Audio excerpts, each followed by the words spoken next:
Manuel Castellano, Pepe Castellano, la verdad que insistió hasta la saciedad en que lo presentase de la forma más escueta posible, así que solo diré de él que es doctor en Historia,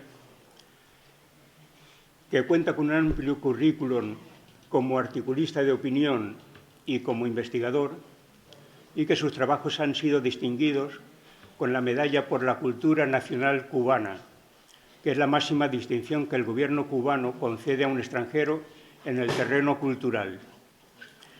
Pepe Castellano es, como yo, miembro de la Asamblea por Tenerife y se va a encargar en este acto de presentar el libro que nos ha reunido hoy aquí. Por lo que a partir de ahora tiene la palabra. Así que, Pepe, cuando quieras. Bueno, iniciamos esta intervención, en primer lugar, felicitando a los compañeros del taller de comunicación por esta iniciativa de difundir en Tenerife uno de esos libros que califico de necesario, como es Razones para la rebeldía, y por contar además con la presencia de sus autores, Guillermo Toledo y Pascual Serrano. Asimismo, quiero mostrar mi gratitud por invitarme a ejercer de presentador en este acto. He de compartir con ustedes que después de la lectura de este libro y durante el proceso de elaboración de estas líneas, valoré distintos enfoques, pues este no es un libro cualquiera. Evidentemente, este libro, por muchas razones, creo que merece un tratamiento diferenciador en cuanto al aspecto formal de un acto de estas características, pero no por ello creo que debe ser tratado con menor rigor y seriedad. Y a mi modesto entender, además, exige un nivel de compromiso contundente por mi parte. Así que he intentado compaginar ambas opciones. Razones para la rebeldía puede ser catalogado como un libro de testimonio sobre algunos de los últimos conflictos sociopolíticos. Se desenvuelve en dos planos estrechamente interrelacionados, el individual y el profesional, y gira sobre dos ejes entrelazados, el panorama nacional y el escenario internacional. Y todo ello perfectamente compactado y definido por un compromiso ideológico pragmático y por una decidida apuesta en la construcción de una nueva sociedad. Pero evidentemente este libro va mucho más allá de ser un mero instrumento testimonial para adquirir un valor añadido que le reconvierte en un texto para la reflexión, donde Guillermo Toledo nos muestra una serie de problemas a los que responde con su pragmatismo y con sugerentes aportaciones, y donde Pascual Serrano consigue enmarcarlo dentro del contexto social. Este libro no tiene como finalidad ofrecer un modelo de ciudadano, ni dar lecciones éticas ni ideológicas, ni tampoco es una exaltación del individualismo ni del personalismo, sino que más bien es una propuesta que, partiendo de un ejercicio de reflexión, intenta estimular, incitar y agitar al lector y al ciudadano. En definitiva, un texto de agitación que pretende remover conciencias desde una perspectiva de búsquedas de razones para la rebeldía, tanto en el espacio más inmediato como en su contexto global. Así pues, una excelente herramienta para la reflexión y, sobre todo, un razonado llamamiento a la acción y al activismo. Este es un libro, por otra parte, muy complejo por los asuntos que trata, pero de sencilla comunicación. Y tiene la facultad de introducir al lector, especialmente al ciudadano activo, en una dimensión en la que pueda ser suya o no, compartir o rechazar el planteamiento social y profesional de Guillermo, pero que en cualquier caso predispone a un necesario diálogo abierto entre el lector y autor. Las razones para la rebeldía contiene otra cualidad destacable. No es ni mucho menos un libro cerrado. Es un texto que debemos concebirlo como abierto y participativo, en el que entre todos debemos esforzarnos en continuar escribiendo nuevas páginas en pos de esa anhelada transformación social. Y es al mismo tiempo un libro diferente, como no podía ser de otra manera. Sin menoscabar las lúcidas aportaciones de Guillermo, es de justicia resaltar la labor realizada por Pascual Serrano. Los que hemos trabajado el género de la entrevista somos conscientes del esfuerzo que encierra, y más cuando es abordada con tanta profundidad. Y en este sentido, ha tenido la enorme capacidad para desaparecer del campo de acción, del plano principal, aunque detectamos cómo su sello impregna todo el libro, tanto en la concesión metodológica y estructural, como en el exquisito cuidado y delicadeza a la hora de transmitir con respeto y fidelidad el ideario de su entrevistado, sin esconder ni magnificar asuntos. Otro rasgo a destacar es que Razones para la rebeldía cuenta con un sutil y brillante prólogo de Julián Guita, intitulado Las aldeas de Potenki, en el que recurre a un símil para sintetizar a la mínima expresión el contenido esencial del libro, que no es otro que la confrontación entre el mundo real y la tremenda realidad. El texto, dice Anguita, no es solo el acta de una experiencia permanente en la lucha y en la búsqueda de la justicia, es una reflexión acerca de las apariencias y de quienes las montan, beneficiándose de ello. Para concluir, a mi modo de entender, con un epílogo genial: absténganse los súbditos, lean los ciudadanos. Una amplia selección de asuntos de verdadero interés general recorre de forma entrecruzada cada rincón de este libro, y que grosso modo podemos reagrupar en dos grandes áreas: su espacio profesional y social, definido por su caracterización ideológica, que es su leitmotiv y el elemento que nuclea la obra en su conjunto. Se inicia con una exposición sobre el origen de su compromiso, su entorno familiar, y que se va enriqueciendo a través de su propio proceso vital, que le arrastrará a una activa implicación en el movimiento social a partir de la perversa ley de extranjería. Su activismo social está perfectamente forjado a través de una decidida y continua toma de posición con respecto a un conjunto de problemas domésticos y globales: la sanidad, la crisis democrática, la monarquía, el 15M, el militarismo, los conflictos bélicos, el Sáhara, el pueblo palestino, etc. Su espacio profesional también es su otro campo de batalla. Guillermo traslada su compromiso a la creación artística con su grupo de teatro Animalario. Contribuye a desmontar esos decorados Potenki al propiciar, junto a Ernesto Alterio y Alberto San Juan, el clima adecuado para que sus compañeros de profesión alzaran la voz del no a la guerra de Irak durante la entrega de los premios Goya de 2002.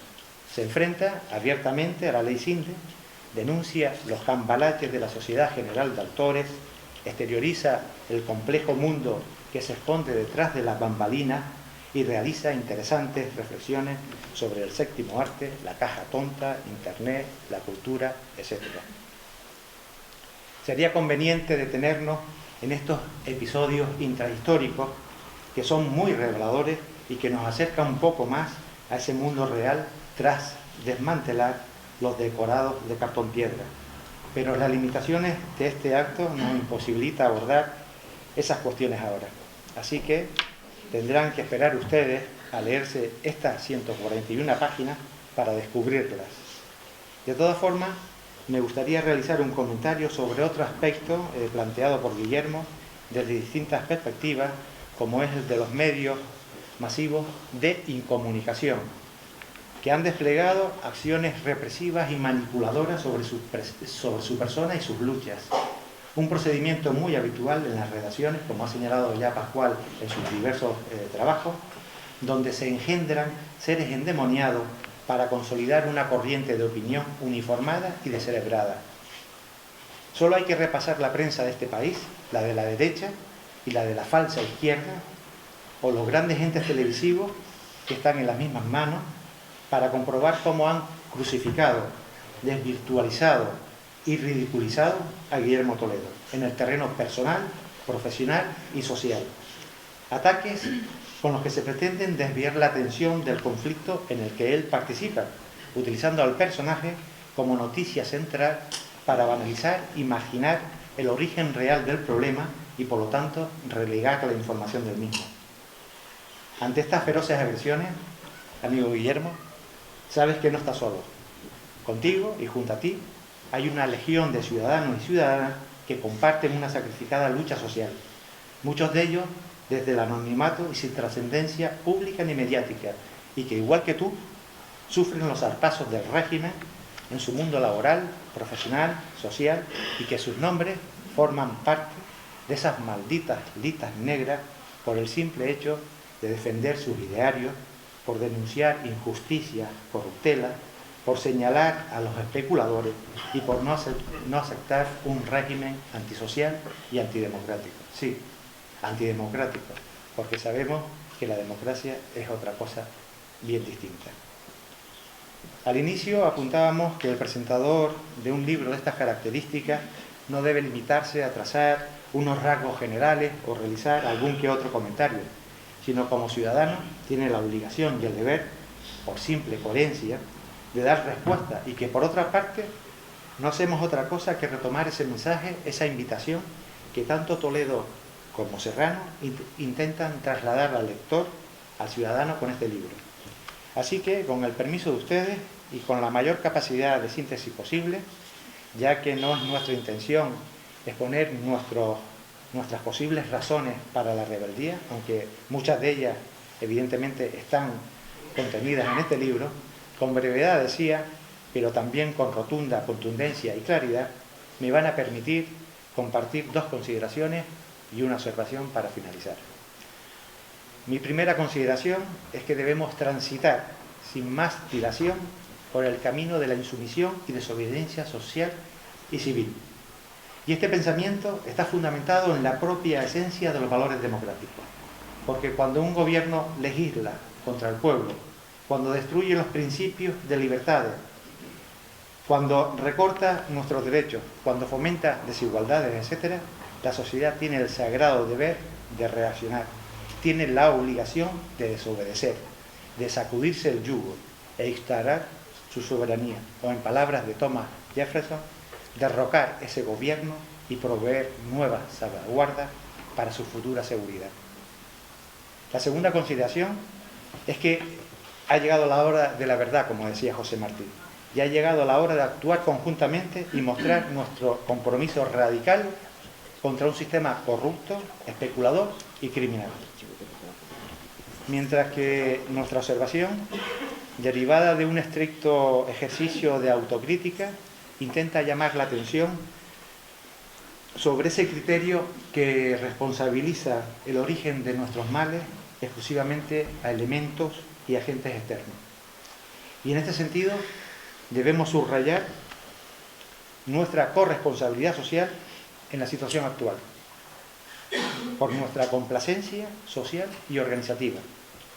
Es evidente que tanto la ciudadanía como las organizaciones reivindicativas, algunas viciadas y otras atomizadas por personalismo y ambiciones antisociales, no hemos estado o no hemos sabido estar a la altura de las circunstancias. Esta realidad, junto a otros comportamientos históricos culturales, ha conformado una sociedad resignada e inmovilista, hasta extremos que roza el masoquismo social, y ha servido como elemento regulador del propio descontento social, al tiempo que garantiza y consolida el status quo de poder establecido. En otras palabras, no existe contrapoder. La realidad es que tenemos un pueblo que no reacciona, que no exige y que no lucha por sus aspiraciones, al menos de forma mayoritaria. Un pueblo vencido y sometido a unas estructuras de poder represivas, sutiles o agresivas, que se imponen en todos sus ámbitos.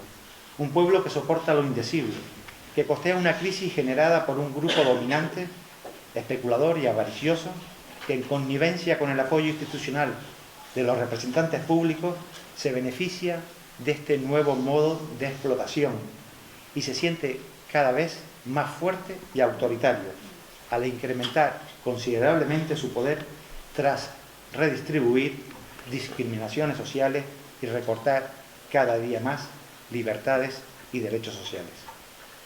De ahí que Guillermo Toledo reivindique el papel de los ciudadanos en marcar los pasos para proyectar el futuro. Y a nosotros nos queda simplemente elegir cuál será nuestro camino. Seguir aguantando o salir a la calle y exigir nuestros derechos. Por este y por muchos otros más motivos, no quisiera concluir esta intervención sin invitarles encarecidamente a la lectura de este libro, convencido de que no se sentirá defraudado. Muchas gracias por su presencia y al combate social, compañeros. Pascual Serrano es periodista y ensayista. Ha sido fundador o cofundador del medio digital Rebelión, que ha sido una referencia y lo sigue siendo para la izquierda en este país. Es colaborador de Diagonal, colaborador de Mundo Obrero, colaborador del Diario Público y colabora también en Le Monde Diplomatique, entre otros muchos medios. Lo primero que uno se le ocurre cuando ve que un actor escribe un libro sobre lo que piensa es que ha pasado algo fuera de lo común, porque los actores se dedican precisamente a suplantar personalidades. Es decir, nunca sabemos cuál es la personalidad del actor, porque su trabajo consiste en no decirnos cuál es la suya, ¿no?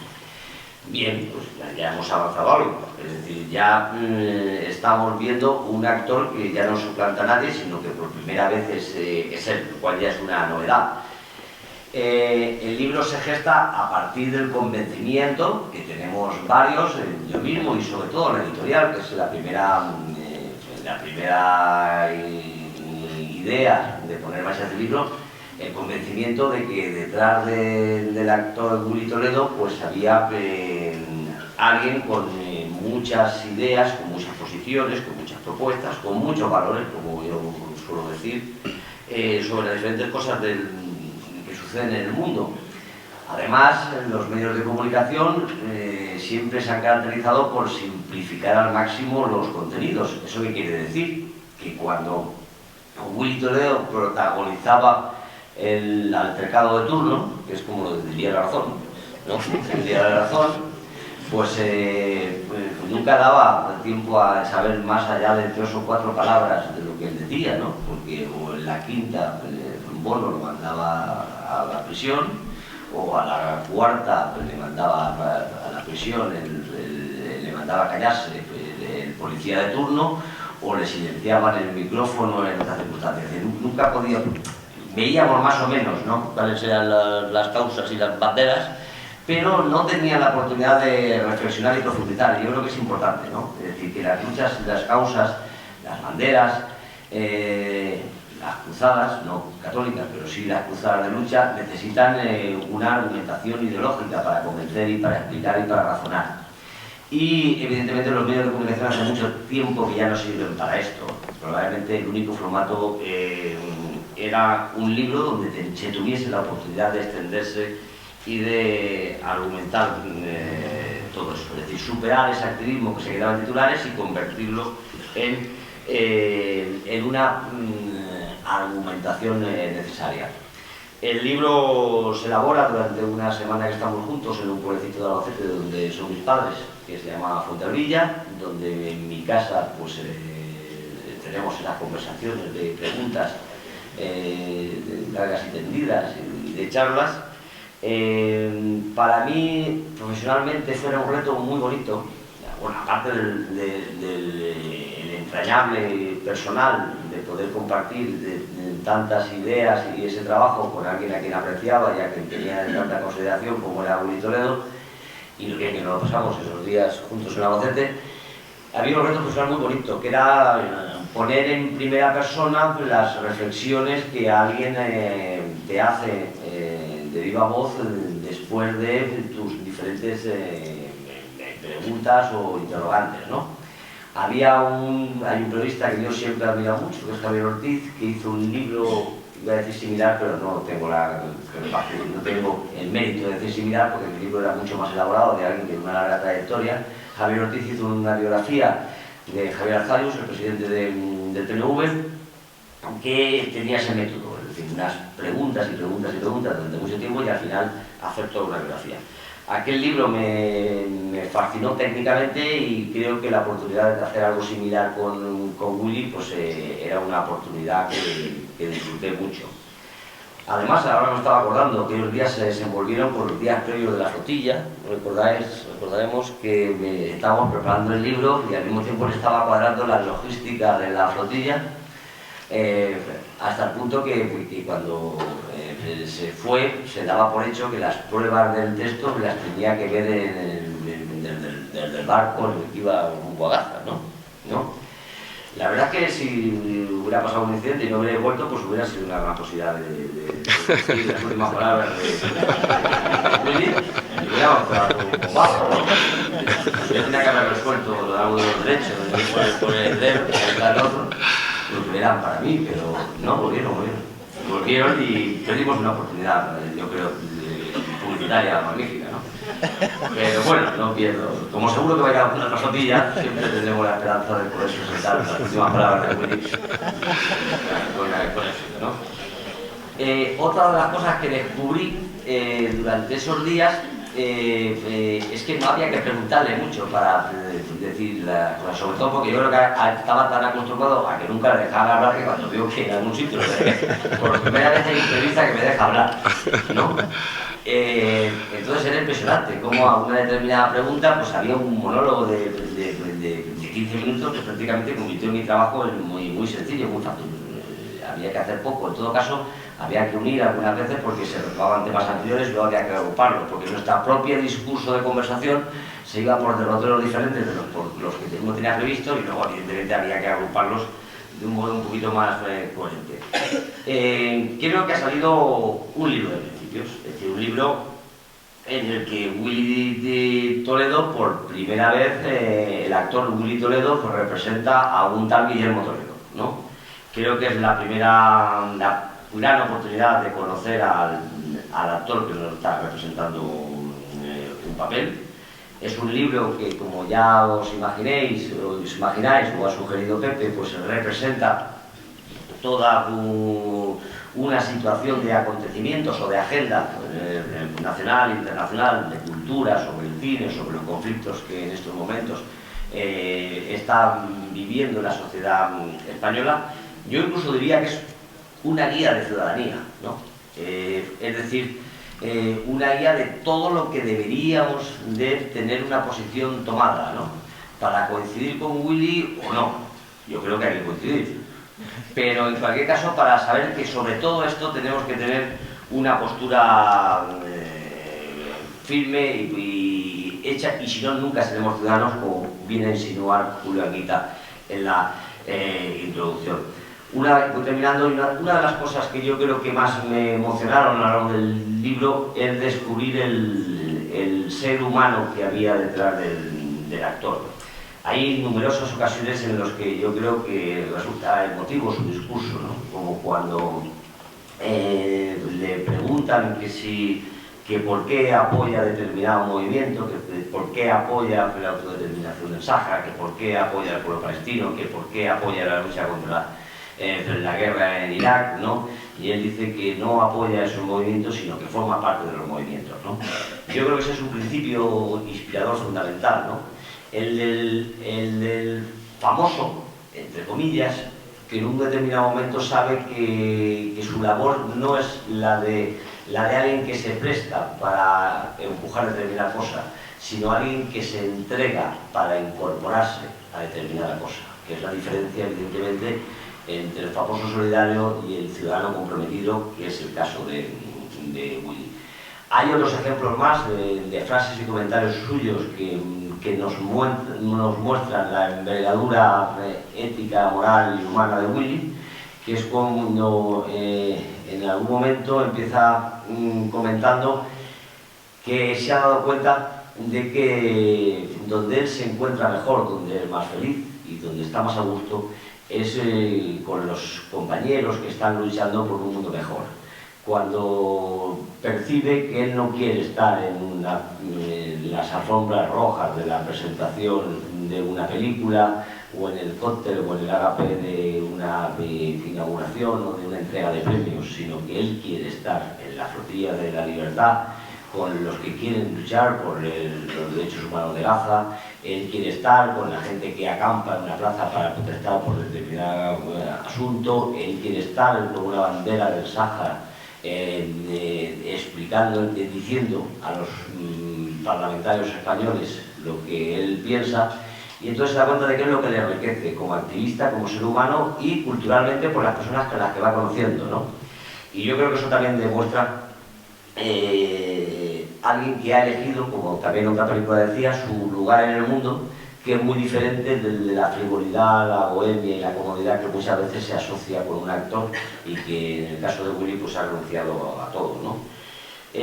Por mi parte nada más, solamente ha dicho Pepe que es un libro que no está cerrado y efectivamente no está cerrado, desgraciadamente, porque cada día que pasa parece que encontramos más razones para la rebeldía.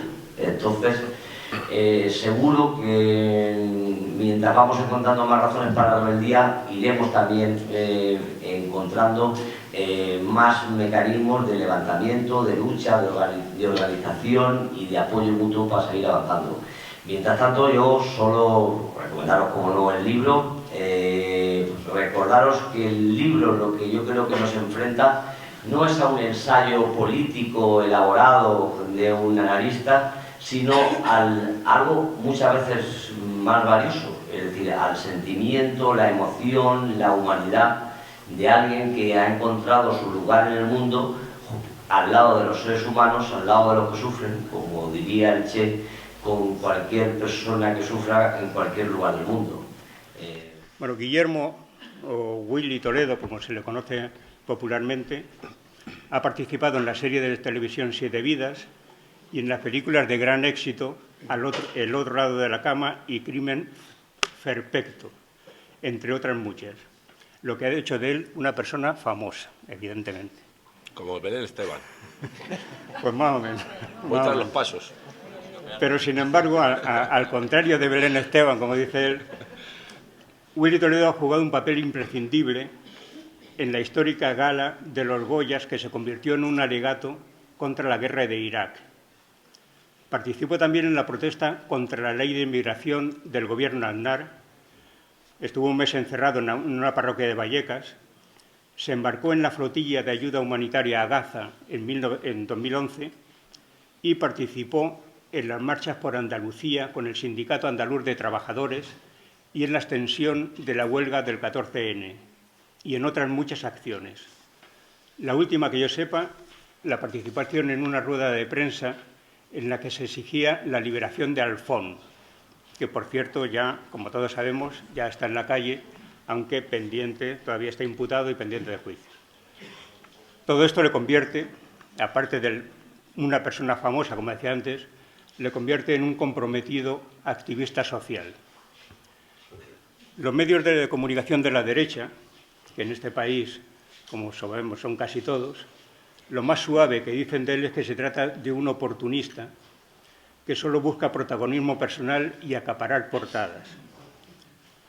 Para la enciclopedia virtual Wikipedia, que es algo más neutral, lo define como un actor, productor teatral y activista español.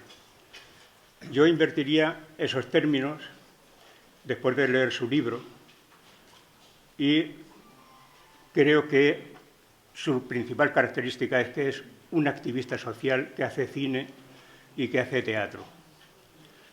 Él mismo lo aclara con una frase que yo creo que no deja lugar a dudas.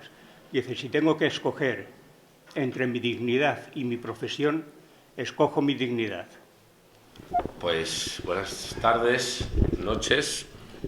Gracias, bueno, me ahorro los agradecimientos, repito los de Pascual, gracias a los compañeros que están en la mesa y por supuesto a todas y a todos los que habéis venido esta noche a, bueno, pues a compartir. A mí lo que me gustaría es que compartiéramos sobre todo. Yo voy a ser muy breve porque lo que me apetece y lo que me gusta siempre es que haya un diálogo y que podamos debatir y que podáis insultarme y que podáis abrazarme y besarme los que queráis. Fundamentalmente las que queráis. Y nada, pues lo típico es por qué escribir un libro, ¿no? Para mí, yo jamás en mi vida se me había ocurrido que yo fuera a escribir un libro. De hecho, no he escrito un libro, ¿no? El libro lo he dicho yo, pero lo ha escrito aquí el camarada Pascual, ¿no? Ya os han contado que fue una serie de conversaciones durante muchos días en su casa de Fuentealbilla, en Albacete, y el resultado es este, ¿no? Yo jamás pensé, primero, en escribir un libro y segundo, que si yo algún día escribiera un libro, tendría los compañeros de viaje tan inimaginables para mí, ¿no? En un libro como este, ¿no? Pues uno de mis periodistas favoritos, que tengo que decir que fue el que me abrió los ojos definitivamente respecto a la manipulación mediática que sufrimos día tras día. Yo era, junto con mi familia, de los que pensábamos que lo que salía en el país es lo que sucedía en el mundo, y se ríen por ahí. Sí, no, la ingenuidad llega hasta límites realmente insospechados muchas veces. Mis padres se suscribieron al País desde que salió, ¿no? En el 78, 79, cuando fuera, ¿no? Y desde por la mañana, cada mañana de todos los días de mi vida yo leía ese periódico, ¿no? Hasta el punto de que mi madre, hasta que yo le hice abrir los ojos a través de Pascual, hace 4 o 5 años, me dijo, coño, yo es que he estado engañada todos estos años, yo pensé que lo que salía en el País era la explicación de lo que estaba sucediendo en el planeta, ¿no? Entonces, contar con Pascual, al que descubrí un día leyendo un artículo en el Diario Público, cuando todavía se editaba en papel, leí un artículo de Pascual sobre Cuba, y la emoción fue tan grande que no pude reprimirme, arrancar la página, doblarla con muchísimo cuidado, guardarla en mi cartera, y a cada uno que me encontraba por la calle decía, ¿has leído esto, lo que se ha publicado sobre Cuba en un periódico nacional en papel? Hasta que un día coincidí con un amigo común que se llama Juanma y me dijo, coño, Pascual Serranos es muy amigo mío y tal, ¿no? Y al final conseguí conocerle antes de embarcarnos en la aventura del libro, ¿no? Y la otra personalidad es Julio Anguita, ¿no? Que es uno de los políticos más honestos, más contundentes y últimamente más peleones y revolucionarios que yo he conocido, ¿no? Es un tipo al que he seguido siempre y al que continúo siguiendo y admirando. Con lo cual, qué mejor manera de estrenarse por primera y última vez, porque no creo que vuelva a escribir un libro en mi vida, o a decir un libro en mi vida, que Julio y que Pascual, ¿no? Y además Manuel Fernández Cuesta, el editor de Península, que es también uno de los nuestros y que, bueno, pues decidió confiar en que este libro podría salir adelante y vender unas cuantas copias, ¿no? ¿Por qué escribí el libro? ¿Por qué decidí juntarme con Pascual para decirle este libro? Por 2 razones fundamentales. Una, y respecto a en lo que respecta a mi profesión y a mi trabajo, sentía la necesidad de reivindicar a las compañeras y a los compañeros que hacemos cine, televisión y teatro en este país, porque, como se ha dicho aquí un par de veces, a raíz de la guerra de Irak y de la gala de entrega de premios, de los premios Goya, se nos encarga, inexplicablemente, a la compañía Animalario, bueno, inexplicablemente digo ahora porque con el tiempo nos dimos cuenta que se lo habían ofrecido a 8 personas más y los 8 habían denegado la propuesta, ¿no? Y nosotros decidimos aceptar esa propuesta, nuestra compañía Animalario, con una condición, que nosotros fuéramos los dueños y señores de todo el proceso creativo de esa gala de los Goya. Normalmente se contrata un guionista, un iluminador, una vestuarista, una guionista, etcétera, etcétera, y una presentadora o un presentador, ¿no? En nuestro caso queríamos tomar el control de absolutamente todo el espectáculo. Y además era una oportunidad única, era el año 2002 cuando nos lo ofrecieron, en octubre del 2002. En ese momento el gobierno de José María Aznar caminaba por encima del agua, ponía los pies encima de la mesa con su amigo el criminal y asesino George Bush, se fumaba puros, hablaba en inglés, aunque no tenía ni puta idea de hablar en inglés, en fin, era un tipo que prácticamente había alcanzado la gloria, ¿no? Y de hecho el libro que acaba de publicar contiene varias frases que demuestran lo que estoy diciendo, ¿no? Y lo que este señor pensaba entonces y ahora de sí mismo. Y claro, Televisión Española en ese momento era el órgano de propaganda, suena regular, ¿no? En ese momento Televisión Española era el órgano oficial de propaganda del Partido Popular, ¿no? Entonces, claro, la perspectiva de tener el control absoluto sobre un espectáculo de 3 horas en directo en Televisión Española en ese momento, pues era muy apetecible, ¿no? Sucedió el Prestige, sucedió toda la adhesión del gobierno de Aznar a la guerra criminal de Irak y pues decidimos que teníamos que aprovechar, ¿no? Ese espacio, esos 3 horas en directo con varios millones de espectadoras en la televisión y teníamos que aprovecharlo de manera política, directamente, ¿no? Porque creíamos que en ese momento era mucho más importante intentar parar la participación del Estado español en la guerra que cualquier premio que se pudiera entregar en ese momento, ¿no? Así lo hicimos, sucedió el hecho o el acto y, bueno, pues lo que ya sabéis, al día siguiente la reacción de los reaccionarios, ¿no?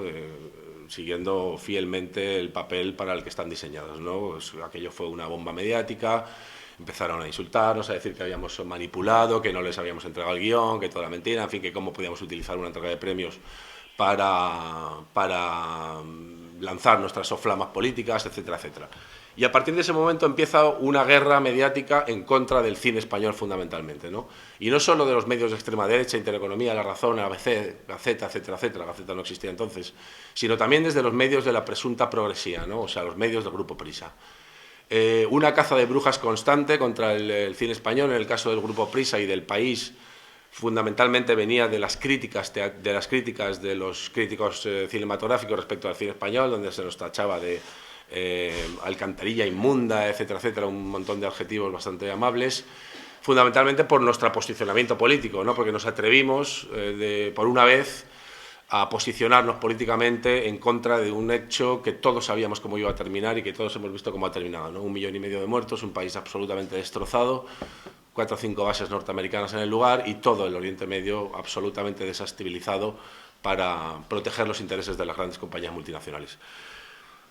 Y se empezó a decir y a crear la conciencia, que no venía de entonces, también de antes, de que el mundo del cine eran actores y actrices guapos, simpáticos y famosos y multimillonarios, ¿no? Y eso es una visión del mundo del cine absolutamente errónea, ¿no? Son o somos, porque yo me considero un absoluto privilegiado, ¿no? Mucho más que el 95% de mis compañeras y mis compañeros. Yo he tenido la suerte de vivir y vivir muy bien, además de mi trabajo, ¿no? Pero hay una gran cantidad, ya lo digo, un 95% de compañeras y compañeros que son explotados sistemáticamente. Para nosotros la reforma laboral que acaba de aprobar el Partido Popular con la connivencia del Partido Socialista, etcétera, etcétera, lleva aplicándose muchos años, despidos gratuitos, sobreexplotación, sueldos absolutamente miserables para la mayoría,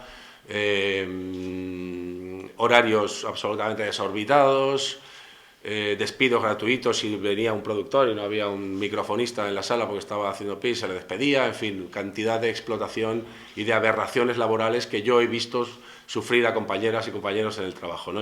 Uno de mis intereses fundamentales era dar mi visión de lo que es el mundo del cine, ¿no? Y bueno, pues esto creo que más o menos lo he conseguido. También, por supuesto, hablar de lo que más me incumbe y de lo que nos incumbe a todos nosotros, porque siempre hablo yo de las luchas que no manchan.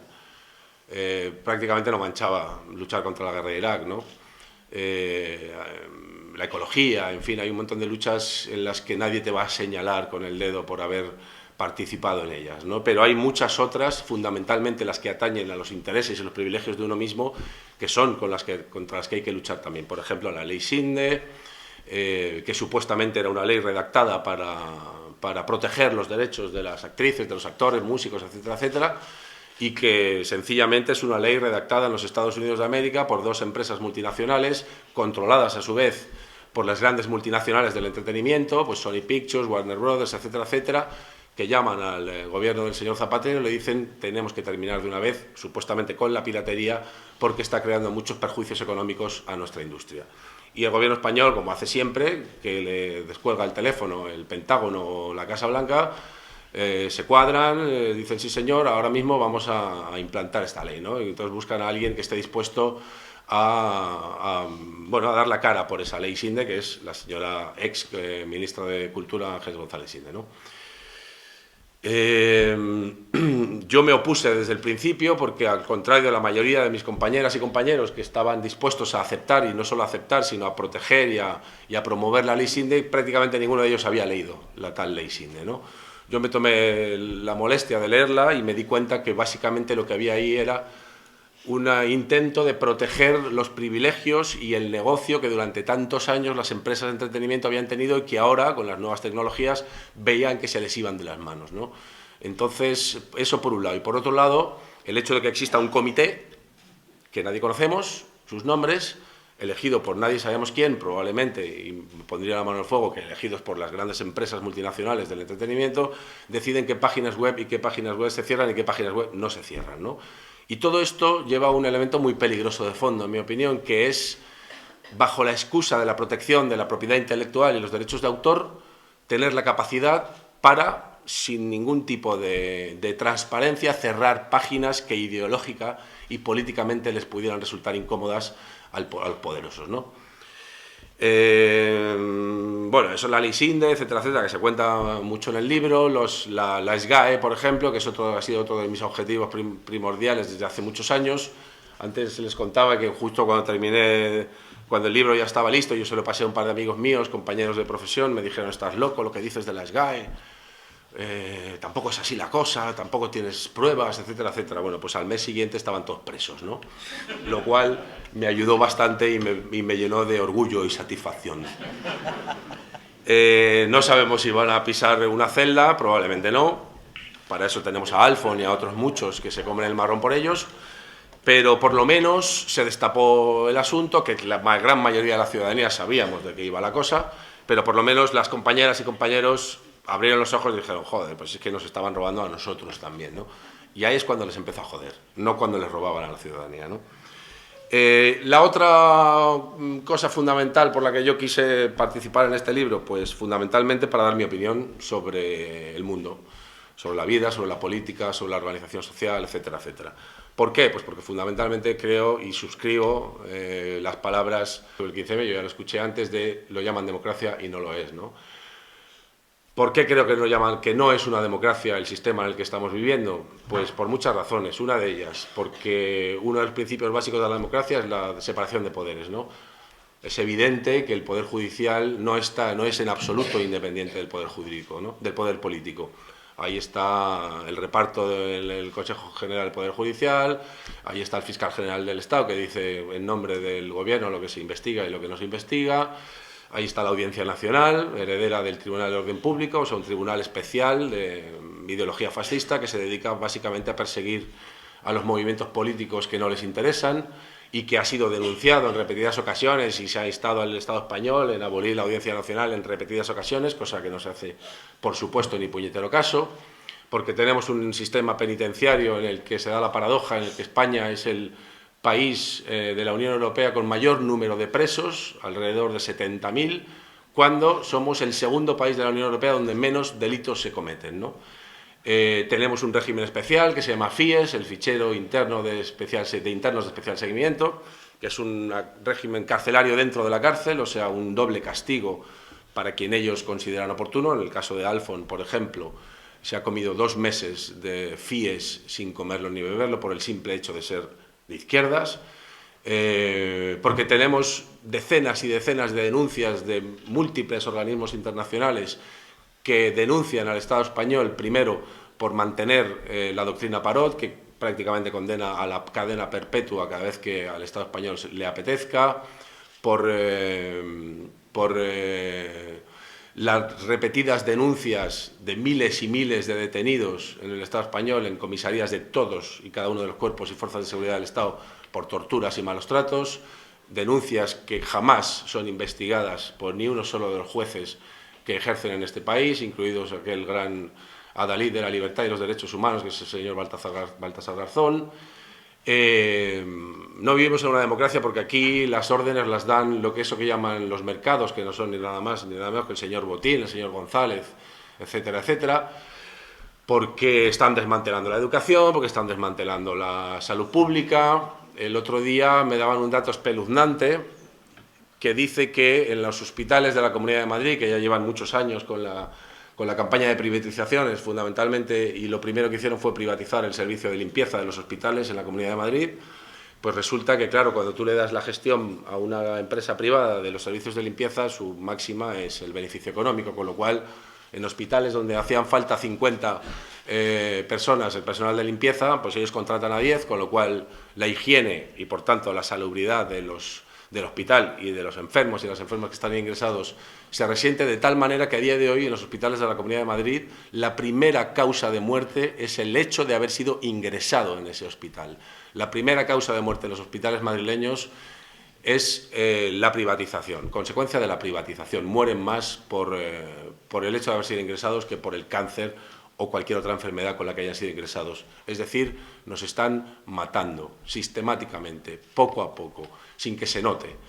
Cientos de miles de familias son expulsadas de sus hogares, Y como hablábamos el otro día también, han conseguido los medios de comunicación de cambiar la percepción y hemos pasado de conquistar un derecho constitucional, que es el derecho a la vivienda, a conformarnos prácticamente de manera unánime con la dación en pago, ¿no? Ya no nos importa que echen a los ciudadanos de sus viviendas, lo que nos importa es que, por favor, no tengan que pagar una deuda absolutamente injusta, ¿no? Y en muchos casos manipulada y orquestada desde las grandes operaciones financieras, ¿no? No vivimos en una democracia porque los medios de comunicación están en manos de 5 o 6 grandes grupos mediáticos que controlan los medios, controlan las informaciones y además tienen unas líneas editoriales políticas prácticamente idénticas, ¿no? Fundamentalmente la defensa a ultranza del sistema capitalista neoliberal, ¿no? No vivimos en una democracia porque cada vez que salimos a la calle a protestar llega la policía antidisturbios y nos corre a hostias sin ningún tipo de miramiento y con toda la saña y la brutalidad con la que son capaces, ¿no? Yo me pregunto si a plena luz del día, con luz y taquígrafos, con decenas de cámaras de televisión, en plena calle, se comportan como se comportan con los ciudadanos, no quiero ni imaginarme cómo se comportan en los calabozos, ¿no? Yo he tenido voy a decir el privilegio de haber sido detenido en 2 ocasiones y haber sido ingresado en calabozos en 2 ocasiones y compartir con compañeras y compañeros presos lo que supone que el sistema tenga ese método de tortura que para mí es la cárcel, tenga preparado no solo para los pobres, fundamentalmente por supuesto para los pobres. Yo he trabajado muchos años en la cárcel, hemos hecho infinidad de talleres de teatro, he presentado muchas películas allí y he tenido la oportunidad de constatar que el 90% de la gente que está ahí dentro no debería estar, ¿no? Y que el 90% de la gente que debería estar ahí dentro jamás pisaron una cárcel, ¿no? No vamos a meter a un banquero preso ni que les aspen, porque de momento están protegidos no solo por los políticos, sino por la propia policía y en último caso por el Ejército de España. Y bueno, tenemos un rey que ha sido elegido por un dictador fascista y criminal, al que él adoraba y lamía los pies desde los años 60, una monarquía absolutamente anacrónica, antidemocrática, que todavía nos seguimos comiendo. Yo quiero hacer una reflexión. Este señor nos lo han colado con el argumento de que salvó la democracia después del 23F, ¿no?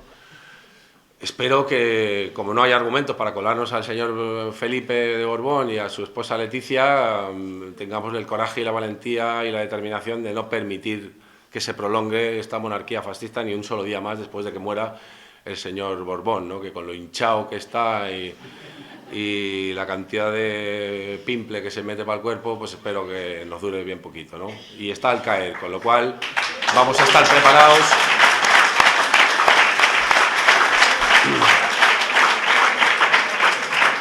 Vamos a estar preparados porque está al caer y algo tenemos que hacer, ¿no? Sería una vergüenza que este país continuara admitiendo a una familia real, jefes del Estado absolutamente intocables, aunque cada vez menos, ¿no? Afortunadamente, ya vemos los chistes por ahí de los osos y los elefantes y en fin, etcétera, etcétera.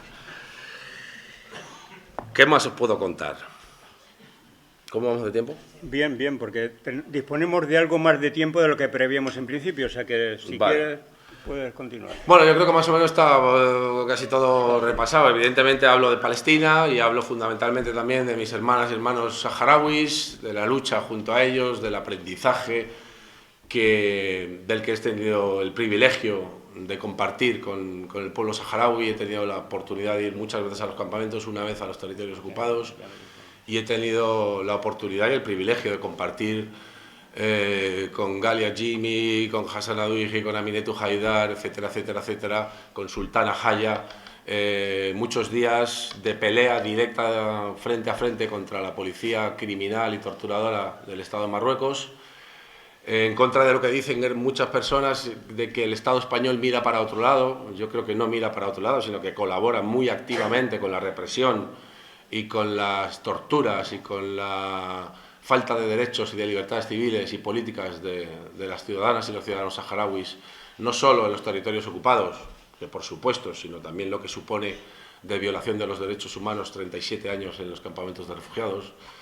He tenido la oportunidad de viajar a Palestina, he tenido la oportunidad de viajar a Cuba, he tenido la oportunidad de conocer a mujeres y hombres realmente espectaculares que han hecho de mí lo que soy, ¿no? Aparte de mi bagaje familiar, que por supuesto ha sido fundamental la aportación de mis padres, porque tuve el privilegio y la fortuna desde pequeño de poder escuchar y leer y compartir incluso mesa con grandes intelectuales de la izquierda, que han hecho de mí lo que soy, pero fundamentalmente han hecho de mí lo que soy las mujeres y los hombres que he conocido en los últimos 15 años de mayor activismo político y social, ¿no? Que son los que me animan a seguir y son los que me marcan el camino y son los que me dicen, me hicieron y me hacen elegir entre, como decía Pascual, la alfombra roja y el camino y el polvoriento y duro, pero realmente gratificante de la lucha política y social. Así que, nada, gracias otra vez y vamos a empezar, si os apetece, que a mí es lo que más me mola, pues un poco de diálogo.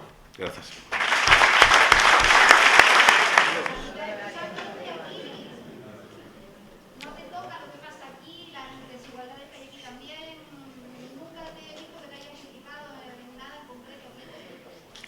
Bueno, no sé, yo amo mi tierra, por supuesto, y amo el Médano y Granadilla y Tenerife y a las grandes amigas y amigos que tengo aquí, mi familia, etcétera, etcétera. Pero creo que la lucha en Tenerife es la misma que la lucha en Madrid, que la lucha en Bangkok o que la lucha en Taiwán, ¿no? Que no es la capital de Bangkok, ¿no? Entonces, sí estuve al principio no muy implicado, pero sí un poco implicado en el tema del puerto de Granadilla, porque por supuesto me afectaba no como medanero, como barquero, sino como ciudadano del planeta, ¿no? Y de este país.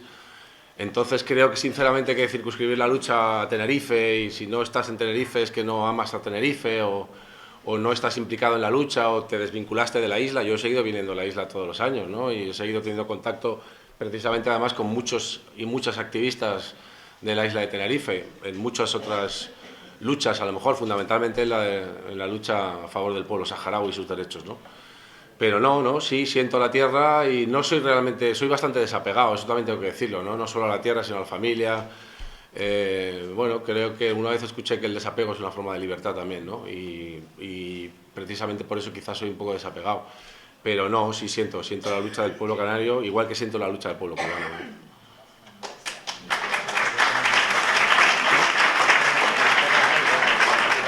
Había una palabra por aquí.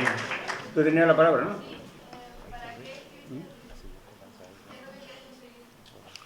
No sé si lo habéis oído, ¿para qué escribí el libro y qué es lo que quiero conseguir? En realidad no tengo ninguna pretensión.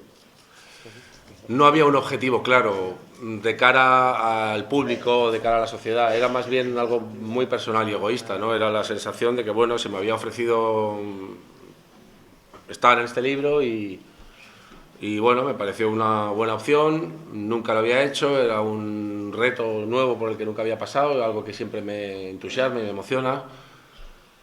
Y además, pues bueno, surgió la posibilidad de trabajar con Pascual, de contar con Julio Anguita, y pues creo que era un privilegio que se me ofrecía que no podía rechazar, ¿no? Fundamentalmente eso. Bueno, yo sí que quiero, aunque te lo han preguntado a ti, pues entonces sí no... que quiero decir por qué debías de escribir el libro. Debías de escribirlo porque yo creo que quien adopta una postura de compromiso tiene la obligación de explicarla, tiene la obligación de argumentarla y tiene la obligación de defenderla. Y entonces tú entendiste que asumías esa obligación, es decir, que no te querías quedar con un activismo de media hora o de una noche en la cárcel, sino que tenías la obligación de explicarle a los ciudadanos por qué estabas en la cárcel durante esa noche, o por qué te habían detenido, o por qué tenías esa bandera. Quiero decir que explicar por qué lo haces forma parte del activismo y de una obligación en la que, si no hubieras escrito el libro, nos hubiéramos olvidado. ¿Ves? Lo he escrito porque si no me daban de hostias.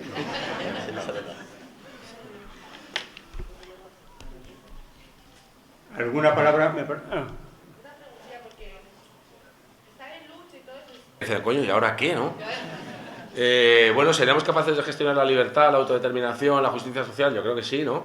Llevamos mucho tiempo peleando por eso y creo que hay gente muy válida para gestionar y encauzar el día en el que consigamos desbancar y derrocar al capitalismo. Va a ser muy complicado, pero claro, yo creo que lo complicado no va a ser organizar a la sociedad en respecto a la justicia social. Yo creo que lo complicado viene antes, ¿no? Lo complicado de la Revolución Cubana fue echar a Batista, ¿no? Y costó 2 años de lucha en la Sierra Maestra, muchos muertos, mucho sufrimiento, y después fue el convencimiento, la ilusión, el talento de tantas personas que simplemente con el deseo y la necesidad que tenían de vivir una vida en libertad hizo que las cosas fueran prácticamente rodadas, si no hubiera sido por el vecino de enfrente que se empeñó en que las cosas no fueran así, ¿no? Pero creo que lo complicado es antes de alcanzar la libertad. Hay a mucha gente a la que le asusta la libertad, ¿no? A mí personalmente no, por eso lucho por ella, ¿no? Que cuando desaparezca nosotros que somos almas puras podamos gestionar esto, sino que creo que antes también hay que hacer un... Sí, va a costar, aunque echemos a ciertos personajes, va a haber otros dispuestos a ocupar sus puestos, ¿no? Y además esos personajes tienen las espaldas muy bien cubiertas, con sus policías, sus cárceles, sus ejércitos, sus jueces, pero bueno, ya veremos, ¿no?, cómo lo gestionamos. De momento vamos a seguir peleando para derrocar a los delincuentes y los criminales que nos gobiernan, ¿no? ¿Alguna palabra más?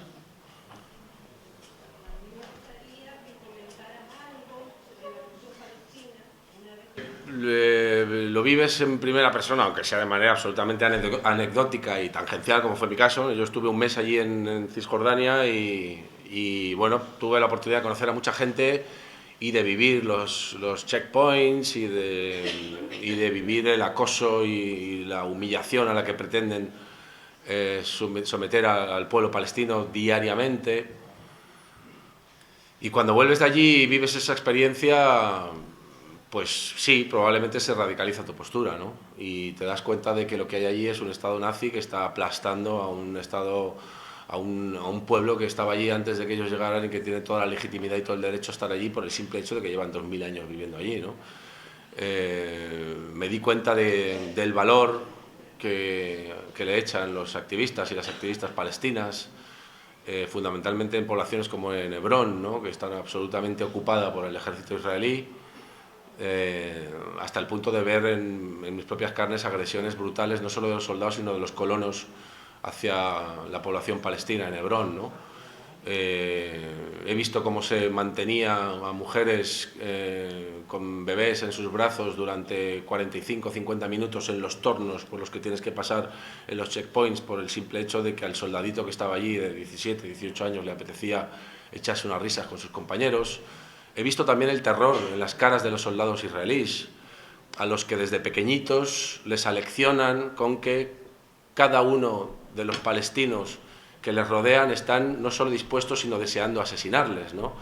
Vi que realmente, y esto muchas veces lo digo y crea mucha polémica, pero en mi opinión, gran parte de la población, por supuesto la población palestina, pero gran parte de la población israelí son víctimas también del propio Estado violento, genocida, nazi, que los sionistas han implantado en Israel, porque un niño al que desde que tiene uso de razón se le empieza a envenenar el cerebro y el alma con que ese y ese de allí, que no son judíos, son inferiores a cualquier ser humano y además son malos y violentos y quieren asesinarte y quitarte tu casa y tu colegio y tu cartera y tu dinero y tu familia, evidentemente son víctimas también de todo ese Estado absolutamente inhumanizado y violento y surrealista en muchas ocasiones que se ha creado en Palestina, ¿no? Entonces vienes con una sensación de tristeza y de impotencia brutal, ¿no? Yo, de hecho, en el mes que estuve allí tuve que salir de Palestina 3 o 4 días y cruzar Egipto porque necesitaba limpiar un poco, ¿no? Porque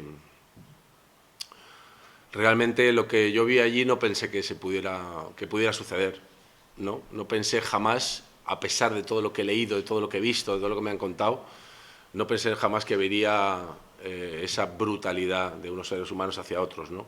Luego, 2 años después, fui a El Ayun, a los territorios ocupados del Sáhara Occidental, y vi exactamente lo mismo, ¿no? Exactamente lo mismo, la situación es calcada, ¿no? Por mucho que nos quieran convencer de que en el Sáhara Occidental ocurren otras cosas.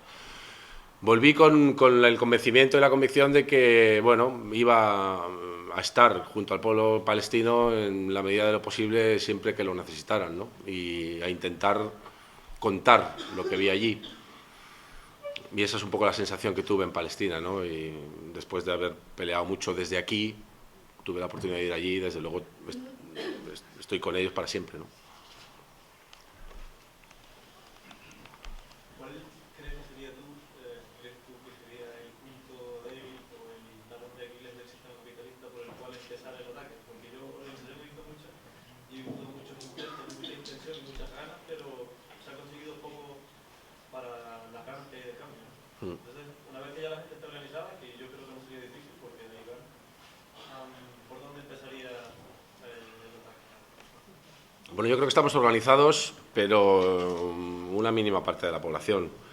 Yo creo que cuando vamos a una manifestación y vemos 200.000 personas y pensamos, hostia, esto está yendo bien, está creciendo, ¿qué son 200.000 personas a la de 45 millones de habitantes que tiene este país? ¿No? Creo que queda mucho por hacer y creo que el 15M en muchos casos ha sido un espejismo, ¿no? Y realmente hay mucha organización pendiente, hay mucha ideologización pendiente, hay mucha falta de ideas políticas, de organización, de saber cómo se organiza un movimiento político, en muchos casos de pensar el 15M que el mundo empezó el día 15 de mayo del 2011, ¿no? Y que todas las luchas anteriores y las mujeres y hombres que han sufrido la cárcel, la persecución y el asesinato prácticamente no importan, ¿no? Nosotros sabemos lo que hay y a partir de ahora es cuando empieza la lucha de verdad. Creo que no es así, ¿no?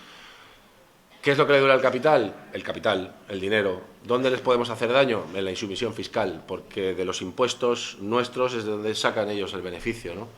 Entre otras cosas, la insumisión fiscal, la insumisión a pagarle el euro por receta, la insumisión a no atender a los inmigrantes sin papeles que acudan a tu consulta, la insumisión a pagar los peajes, la insumisión a pagar ciertos impuestos, y desde luego crear un método de organización social y económica paralelo al capital que les haga que hagamos arrinconarles en una esquina y que no sean capaces de obtener ningún beneficio económico de la ciudadanía, ¿no?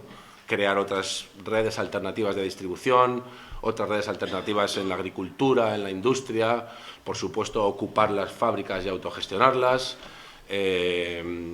recuperar todos los medios de producción estratégicos, pues recuperar Telefónica, recuperar Endesa, básicamente recuperar la soberanía popular, ¿no? Pero siempre intentando participar lo menos posible en las opciones que nos ofrece el capitalismo, ¿no? Creo que es la única opción, porque la otra es la confrontación directa, la revolución, por supuesto armada, no porque a nosotros nos guste la violencia y tengamos ansias de sangre, sino porque ellos tienen sus policías, sus jueces y sus ejércitos precisamente porque están dispuestos a utilizarlos, ¿no?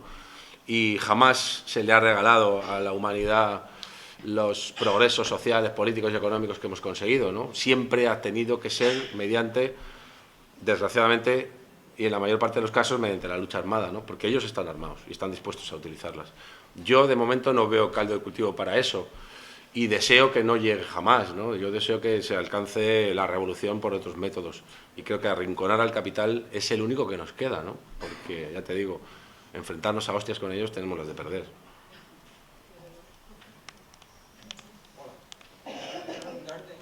Sé que tu gusto musical es seguirlo a los chicos del maíz, por su ideario político. ¿Qué opinas sobre el grupo del Banco de Sociedad Alcohólica? Sobre la persecución que hubo sobre ellos. A ver qué opinas. Pues es una persecución como cualquier otra de las que hemos estado sufriendo muchos, ¿no? En este país. Unos, fundamentalmente, todos por ideología y evidentemente el 100% o casi el 100% por ser rojos, ¿no? Gente de izquierdas. Pues es la estrategia en el caso de Sociedad Alcohólica o Sutagars, es el argumento del entorno de ETA, ¿no?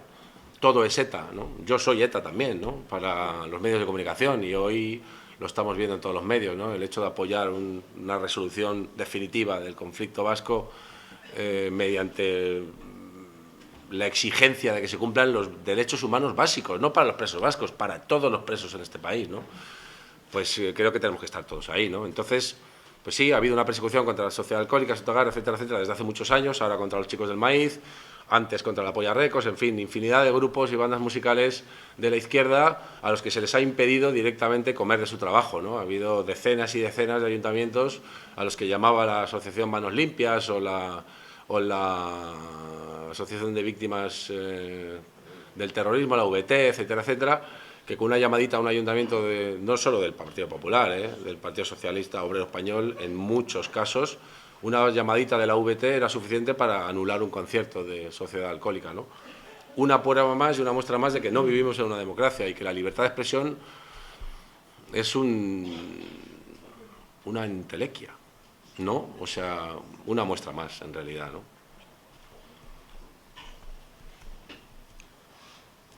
¿Alguna palabra más?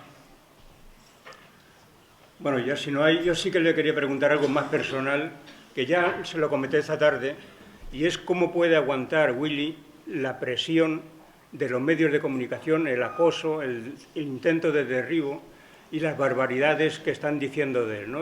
Yo le comentaba que han llegado a decir incluso que ha sido cruel con los niños porque en un piquete del día de la huelga interrumpió una función del Rey León, por lo visto, ¿no? Entonces le acusaban de crueldad con los chiquillos, ¿no? Entonces, no, esto parece de risa, pero yo supongo que para Willy debe ser muy duro el estar sometido a este escarnio continuo en gran cantidad de medios de comunicación, porque a todos nos duelen las críticas y cuando vemos una crítica ajena y tal, a todos nos afecta, ¿no? Entonces, cuando te ves criticado de esa manera tan masiva, tan amplia, ¿cómo se puede sentir una persona así, ¿no? Y eso me preocupaba cuando esta tarde lo comentábamos en la comida. Pues bueno, todos sabemos que los rojos comemos niños desde la Revolución de Octubre, ¿no? Entonces no sé de qué coño se sorprenden. Pues sí, señores, comemos niños. ¿Qué pasa? ¿Los estáis condenando al hambre? Pues coño, un niño que otro a la plancha. Por otro lado, confieso haber sido cruel con el Rey León, muy cruel, y con Simba. ¿O Simba no es del Rey León? Sí, del Rey León. Y respecto a las agresiones mediáticas, sinceramente me resbalan. Hace ya mucho tiempo que no las leo. Sí que reconozco, como cuento en el libro también, cuando el caso de Orlando Zapata, el preso cubano que murió en una cárcel después de una huelga de hambre realmente brutal, al que envío y envié en su momento todos mis respetos, porque me merece todos los respetos del mundo un tipo que, sea cual sea su lucha, es capaz de llevar hasta las últimas consecuencias sus reivindicaciones, ¿no? Entonces, todos mis respetos hacia Orlando Zapata. Ahora, lo único que hice yo fue contradecir la versión oficial y obligatoria de que Orlando Zapata era un preso político, ¿no? Y en Cuba y en todos los países del mundo que yo conozco y en todos los códigos penales que yo conozco, abrirle la cabeza a un vecino tuyo con un machete es un delito común, ¿no? Menos en Cuba, que se convierte en un delito político, y en la persecución brutal de esa cárcel al aire libre gigantesca que es el Estado criminal de Cuba, ¿no? Sinceramente no les presto atención. En aquel momento sí que me pilló, hombre, ya me habían insultado alguna vez, ¿no? Pero aquello fue de tal calibre, de tal tamaño y de tal unanimidad, porque presuntos compañeros míos, no solo profesionales, sino ideológicamente hablando, como el señor Gran Wyoming, se sumó al linchamiento público mediático contra mi persona, lo cual me produjo un sincero asco y una sincera pena, tengo que decirlo. Y claro, en esos 2 primeros días yo realmente me sentí muy chiquitito, ¿no? Y me sentí muy solo, porque además me pilló en Melilla. Y claro, empecé a recibir mensajes de mis compañeros. Yo no estaba ni en la tele ni en el internet, con lo cual no sabía lo que estaba pasando. Empecé a recibir mensajes de los compañeros diciendo: ¿pero qué has dicho? ¿pero qué está pasando? Pero tal, mi madre, en fin, mis primos, mis hermanos, todo el mundo llorando, que te están insultando en la tele, tal, no sé qué, ¿no? Aquello me impactó mucho, ¿no? Porque nunca había sufrido una cosa así, y probablemente había presenciado eso con otras personas, pero claro, cuando no te toca, pues pasa más desapercibido. En ese caso, pues eso, duró 2 días el impacto y el bloqueo absoluto emocional, intelectual que sufrí, y a los 2 días dije: ya está bien, hasta aquí hemos llegado, ¿no? Me voy a defender. Y empecé a llamar a todos los contactos que tengo en prácticamente todos los medios de comunicación, a decirles: oye, me estáis machacando, me estáis insultando, y ni uno de vosotros ha tenido la decencia de llamarme para darme la oportunidad de explicarme, ¿no? Y al final conseguí, siendo muy pesado y gritando mucho, insultando mucho, que mis compañeros consiguieran que sus jefes me dieran un espacio, ¿no? para explicarme, y fundamentalmente para defenderme, ¿no? Y para defenderme a mí y a la Revolución Cubana, ¿no? Que creía que era fundamental. Y así fue, ¿no? Antes el otro día les contaba una anécdota así muy cachondo. Yo, cuando volví de Melilla, después de esos 2 días de linchamiento mediático, fui a casa de mi sobrino, que vive curiosamente en el barrio de Salamanca, en Madrid, a recoger mi coche. Y claro, yo iba acojonado porque estaba en el barrio más fascista de Madrid, ¿no? Donde por muy poquito realmente te pueden dar de hostias, y más a mí, ¿no? Entonces yo estaba en el portal, llamando a mi sobrino, como mirando para abajo, para que no se me viera, metido en la esquina, tal, llamando: Oliver, baja ya por tus muelas. Y en eso que para un obrero con su camioneta, un pintor lleno de pintura, baja la ventanilla, empieza a pitar y dice: ¡Huele! ¡Huele! ¡Que le jodan a todos los fachas! ¡Viva Cuba socialista! Y yo, calla, por Dios, por tu muerte, que estoy escondido. Que estoy escondido. Bueno, y tengo que decir que a partir de entonces, realmente, el 99,9% de las veces que alguien se me acerca en la calle es para darme un abrazo, ¿no? Y para darme un beso, y para agradecerme, y para decirme estamos todos contigo, estamos todos en el mismo barco, etcétera, etcétera, lo cual es muy gratificante, ¿no? Evidentemente, lo que yo pretendo es que la razón escupa sobre mi tumba, ¿no? Pero, porque si no es que estaríamos haciendo malas cosas. Pero, coño, toda esta gente y toda la gente... y la solidaridad de millones de personas, además, bueno, millones igual exagera un poquito, pero cuando lo de Cuba yo recibía mensajes, de verdad, de Italia, por supuesto de Cuba, de Venezuela, de Argentina, de un montón de lugares que yo jamás hubiera imaginado, ¿no? Y eso fue lo que me hizo salir adelante y decir, me voy a defender. Y fundamentalmente, tengo que decirlo, una carta que escribieron en Rebelión Pascual Serrano, Carlos Fernández Lidia, Belén Gopegui y Santi Alba Rico, donde me defendían a ultranza, y eran 4 intelectuales a los que yo seguía desde hacía mucho tiempo, y aquello me dio toda la vida, ¿no? Y dije, hasta aquí hemos llegado, me voy a defender, y si me dan voy a contestar, ¿no?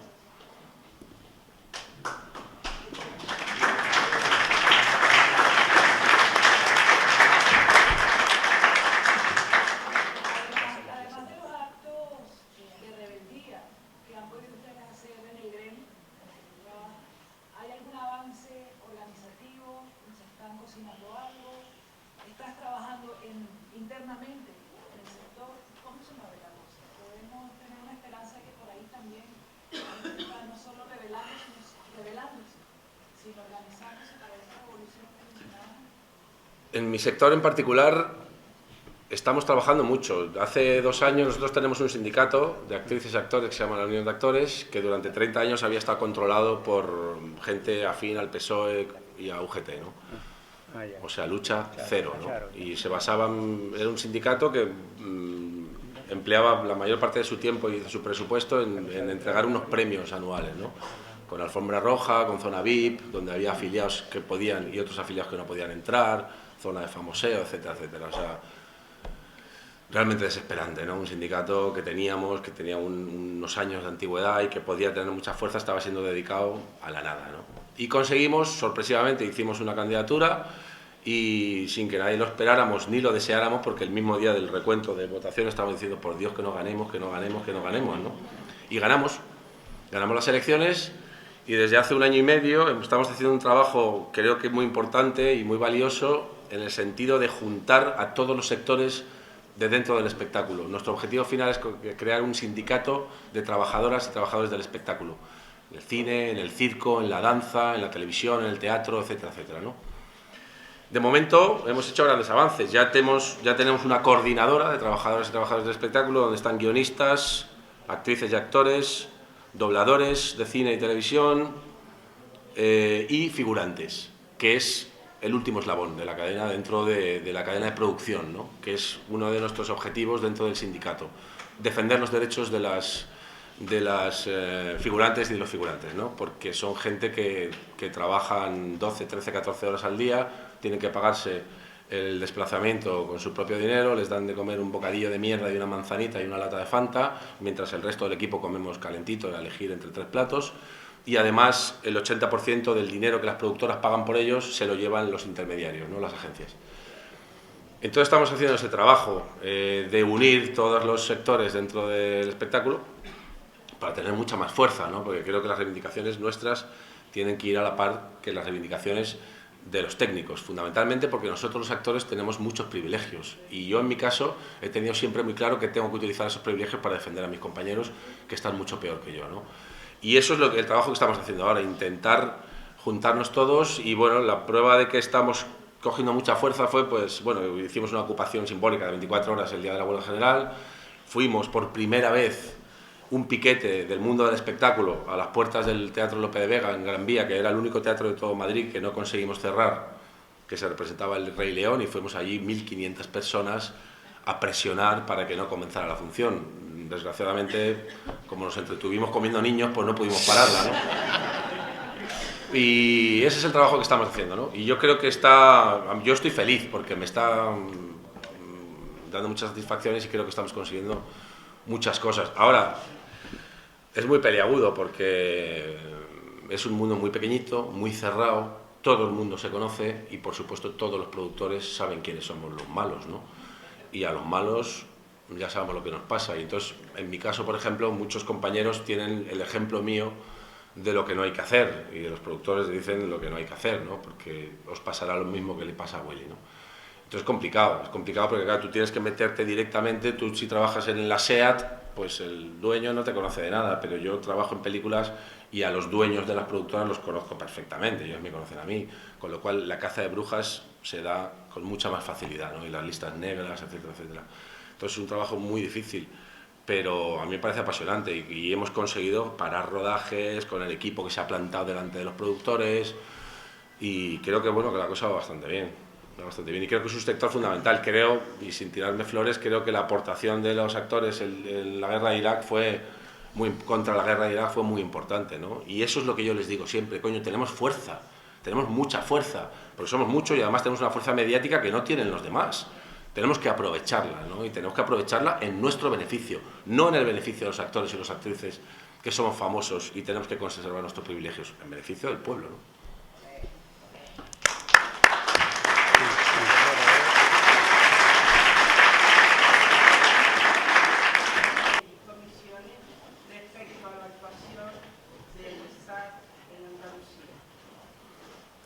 Pues no lo vi, la verdad, no sabría decirte. Me imagino que les atacarían todo lo que pudieran y más. Pero yo sí quiero decir que hay que tener mucho cuidado con el tema de los sindicatos. Quiero decir, no podemos, creo yo por lo menos no lo hago, asumir el discurso de atacar a los sindicatos, ya sea comisiones obreras, UGT o lo que sea, porque ese es el discurso de la derecha, ¿no? Los sindicatos no valen para nada, son los chupópteros, se llevan las subvenciones, etcétera, etcétera. Una estrategia de la ideología de la derecha y de la extrema derecha que pretende desactivar a los sindicatos, que es todavía, a día de hoy, lo único que nos queda, ¿no? Y más en el sur de Europa. Todavía quedan sindicatos con una cierta fuerza y capacidad de movilización en España, en Italia, en Francia y en Portugal, ¿no? Y en Grecia, creo que no queda mucho más, ¿no? Entonces, evidentemente tenemos que ser críticos, o yo soy crítico con comisiones obreras y UGT, pero fundamentalmente con las cúpulas. Ahora necesitamos a comisiones obreras y UGT, ¿no? Lo que tenemos que hacer es izquierdizar, o como cojones se diga, y obligarles a participar en las luchas en la calle, ¿no? Y obligarles a no ser tan pactistas, y obligarles a desterrar ese discurso que yo escuché una vez de un tipo, no me acuerdo de cuál de los dos sindicatos era, que un alto cargo, después de la negociación no me acuerdo si fue las pensiones o algo así, que el tipo le dijeron, ¿cómo considera usted este pacto? Y dice, pues creo que hemos hecho un pacto regular, pero preferimos un pacto regular a un buen conflicto. Yo creo que un sindicato tiene que ir a por buen conflicto, ¿no? y a conseguir lo que tenemos que conseguir. Y en mi caso, los sindicatos que a mí me gustan son CSI, por ejemplo, en Asturias, ¿no? Con la corriente sindical de izquierdas de Cándido y Morala, o el Sindicato de Obreros del Campo, el Sindicato de Trabajadores de Cañamero, Gordillo y tantas y tantos que llevan tantos años peleando. La ocupación de fincas, la ocupación del aeropuerto de Sevilla, el corte de las vías del AVE, en fin, la lucha activa, pacífica, no violenta, ¿no? A ver, tiene la palabra fina, pero yo lo que se pediría ya, que si hay más palabras que lo digan ahora, para ir cerrando el turno de palabras y que dé tiempo, antes de que nos cierren la sala, de que se puedan firmar los libros aquí en la mesa, que es más cómodo que salir a la calle. Sí. Pero vamos, que si tenemos ganas seguimos y firmamos en la calle. Eso sí, bueno, sí, hay muchas palabras, sí, pero bueno, sí. Pero o un cubala. Hay tiempo. Hay tiempo. Ah, bien. Bueno, primero os contaré que en el año 2006 o por ahí recibo una llamada de un abogado que me cuenta algo que yo no sabía, y es que a los trabajadores del Top Manta, a los que todos veíamos correr por las calles de Madrid o de cualquier ciudad del Estado español con sus discos a cuestas, perseguidos por la policía, me cuenta que una vez que después de ser perseguidos y aterrorizados 24 horas al día por los cuerpos y fuerzas de seguridad del Estado, cuando eran detenidos se les robaba toda la mercancía que llevaban encima y además se les encarcelaba en cárceles, no en los CIE, sino en las cárceles regulares del Estado español, algunos documentados hasta 2 años y 3 meses, ¿no? Por el simple hecho de vender 4 discos y 5 películas en una manta, ¿no? Yo no tenía ni puñetera idea de que eso estaba sucediendo, sí sabía que estaban siendo perseguidos, pero no de que estaban siendo encarcelados. Me piden que haga un trabajo de información al artisteo patrio, tanto músicos como actrices, actores, y yo me centré fundamentalmente en los músicos porque en ese momento, y ahora yo creo que también, se asociaba sobre todo la piratería a la música, ¿no? Más que al cine. Y bueno, pues empezamos unos cuantos a hacer un trabajo de llamadas, de ir a entregas de premios a las que jamás voy, tuve que tragarme mi orgullo, pero donde se encontraban todos los músicos del país, etcétera, etcétera, ir uno a uno contándoles qué es lo que estaba pasando con los trabajadores del Top Manta, ¿no? Y mi sorpresa fue muy agradable, y el 99,9% de los artistas con los que hablamos, primero, tenían un absoluto desconocimiento, igual que yo, de lo que estaba sucediendo, y segundo, me decían que no estaban dispuestos a que en su nombre se estuviera metiendo en la cárcel al último eslabón de la cadena, ¿no? Y aquello fue una sorpresa realmente grata, ¿no? Porque hablamos desde con Rafael, María Dolores Pradera, etcétera, etcétera, hasta pues, los Chicos del Maíz, Reincidente, en fin, los grupos de rock de izquierdas. Todo el espectro musical, todo decidió firmar aquel manifiesto, que conseguimos con ese manifiesto desactivar porque los que estaban metiendo en la cárcel a los trabajadores manteros era la SGAE y la AIA, que es la Asociación de Artistas, Intérpretes, Ejecutantes, no sé qué leches. Es que estaban mandando a sus abogados a los juicios a encarcelar a estos chavales, que conocía decenas de trabajadores del Top Manta que habían pasado o que estaban a punto de pasar por la cárcel, y ahora ya hemos conseguido que no entren más en la cárcel, ¿no? Lo cual es cojonudo. El 99,9% de los entrevistados se mostraron indignados con el asunto, excepto una persona, que fue el insigne, el maravilloso, el ínclito, el de los dedos vertiginosos, el señor Alejandro Sanz, ¿no? Que nos dijo más tarde en su Twitter que él tenía el mismo derecho a comer que los negros de África. Literalmente. Y el tipo dijo las razones por las que no quiso firmar fue porque él llevaba muchos años luchando por los derechos de autor y la propiedad intelectual, y sus fans no iban a entender ese cambio de postura repentino. A pesar de que yo le envié la lista de todos los artistas que se adherían al asunto, a pesar de que escribimos un manifiesto que tuvimos que modificar varias veces por sugerencia suya. Yo me comuniqué con él a través de correo electrónico durante alrededor de 2 meses y medio. Cuando ya modificamos el texto inicial porque pensábamos que era importante que él estuviera y no modificaban lo fundamental, que para nosotros era que dejaran de entrar en la cárcel, dejo de tener noticias de él, y un buen día me llama su representante y me dice que tengo que entender que Alejandro no puede firmar eso porque lleva muchos años luchando contra la propiedad. Total, que ha visto, ¿no? Y luego dijo la lindeza esa de que yo tengo el mismo derecho a comer que los negros de África. Un tipo que está perseguido por evasión fiscal en este país, tiene un proceso pendiente, que está en Miami ganando miles y miles de millones, y se permite el lujo y la desfachatez de decir esa fascistada, ¿no? Y respecto a Joaquín Sabina y Joan Manuel Serrat, que hablábamos el otro día, bueno, pues para mí, Joan Manuel Serrat no ha sido nunca santo de mi devoción, ni política ni musicalmente. Sinceramente, y con todos mis respetos, creo que canta como una oveja. Pero bueno, con todos mis respetos para los que guste. Pero Joaquín Sabina sí.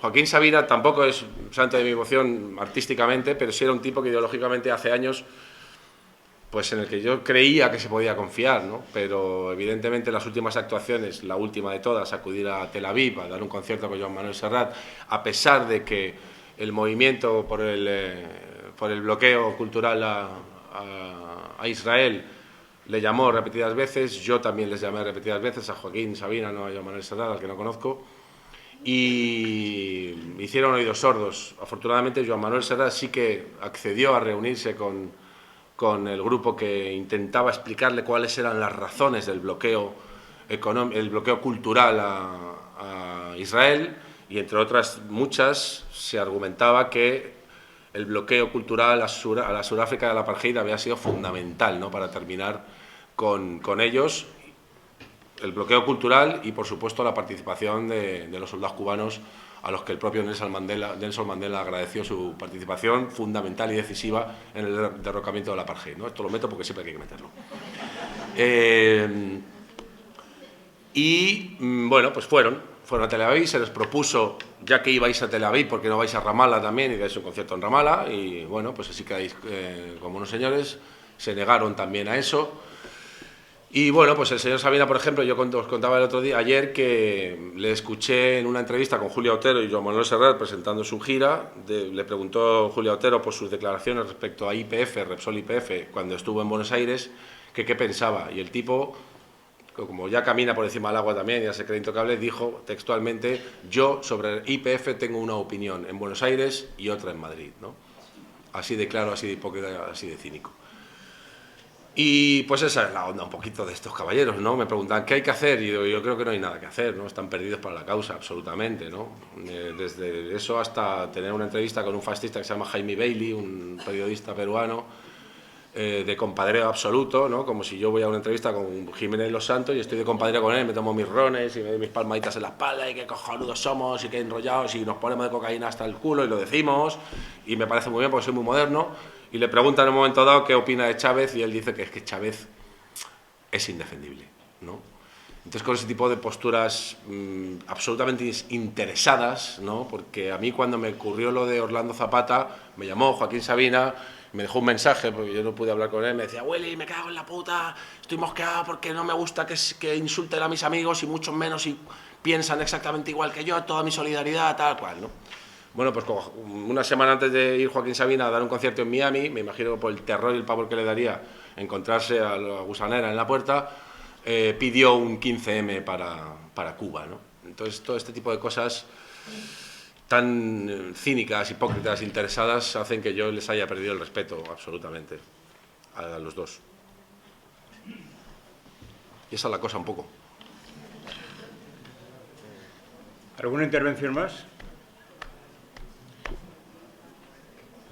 Aparte, bueno, quiero decir que aparte que es que yo creo que no son conscientes de que hay miles de ciudadanos pendientes de lo que ellos puedan decir, ¿no? Y que la decepción es tan bestial, tan brutal, y la pena y la tristeza, por lo menos en mi caso, es tan bestia, que yo creo que no son conscientes de lo que hacen, ¿no?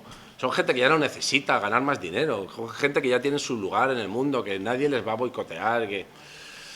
¿Sabes? Que no tienen ninguna necesidad de andar con esas gilipolleces, ¿no? Sin embargo, andan con esas, ¿no? Y yo creo que no son conscientes de la decepción tan brutal. Yo soy consciente de que si yo de repente mañana hago un giro hacia la derecha,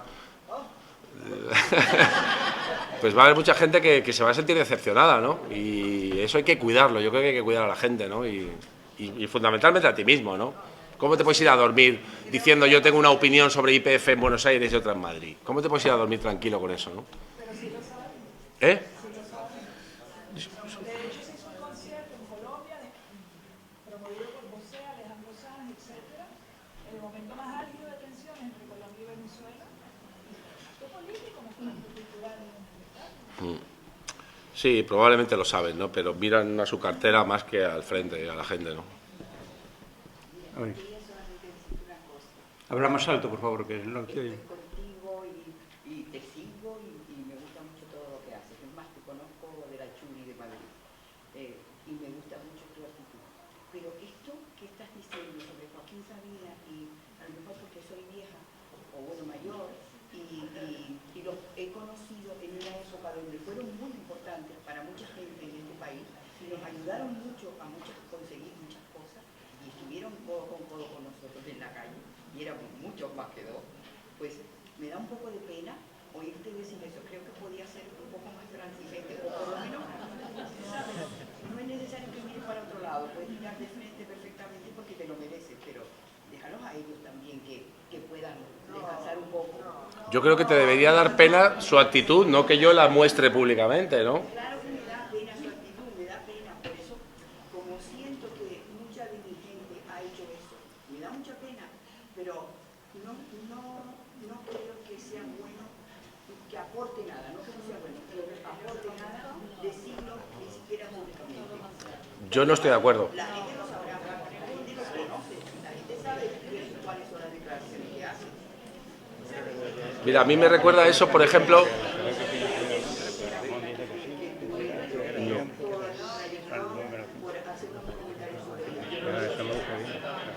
yo creo que es una información que a la gente le puede interesar y creo que es importante decir lo que hace la gente. Está muy bien que hace 30 años estuvieran con nosotros, pero ya no lo están. Es más, no solo no están con nosotros, están en el otro lado. Están con el ejército criminal de Israel, ¿no?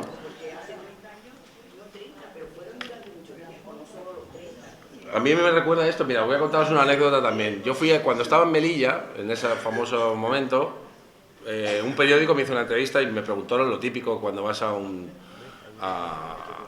cualquier sitio que no sea Madrid, ¿no? A una ciudad fuera de Madrid. Te preguntan, ¿qué tal la ciudad? ¿Te ha gustado? Y yo dije, pues mira, me ha encantado Melilla, porque realmente es una ciudad muy hermosa, tiene un centro histórico modernista único en Europa, en fin, es un lugar muy hermoso.